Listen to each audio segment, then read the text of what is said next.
Iran पर Israel द्वारा की जा रही जो अंधाधुंध बमबारी है या जो टारगेटेड हत्याएं हैं, उसने न सिर्फ पूरे क्षेत्र में तनाव और बढ़ा दिया है, बल्कि वहां पर फंसे भारतीयों पर भी संकट और गहरा हो गया है। एक और बात है कि वहां पर फंसे जो भारतीय हैं वो मजबूर होकर सरकार से मदद की गुहार कर रहे हैं, लेकिन मोदी सरकार ने अभी तक हिदायतें और छोटे मोटे कदम उठाने के अलावा कोई ठोस बड़ा निर्णय नहीं लिया है। यह अस्थिरता, याद रखिएगा, सब कुछ विनाश कर देगी, इसलिए इसको जितनी जल्दी समाप्त किया जाए उतना अच्छा होगा। और इस तनाव को कम करने के लिए भारत को एक सकारात्मक भूमिका निभानी ही चाहिए। लेकिन क्या भारत खुलकर शांति बहाल करने के लिए बोलेगा, या हम एक बार फिर से अपनी नैतिक जिम्मेदारी से मुंह मोड़ लेंगे, जैसा कि हम आजकल हाल के दिनों में करते आए हैं?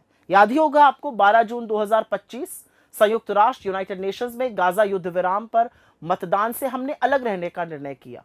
यह गलत था, यह कायराना था, और खासतौर से जब वहां पर छोटे छोटे बच्चों की हत्या हो रही है।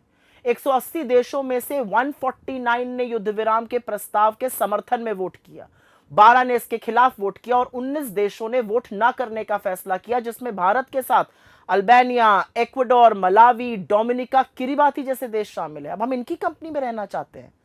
भारत साउथ एशिया में, ब्रिक्स में और एससीओ में वोट ना करने वाला अकेला देश है। इससे ज्यादा नैतिक पतन एक सरकार का और क्या होगा? और यह सोचिए, ये वो हमारा देश है जिसने डटकर गुलामी के खिलाफ लड़ाई लड़ी और आजादी हासिल करी। आज वहां की सरकार चू नहीं कर रही है।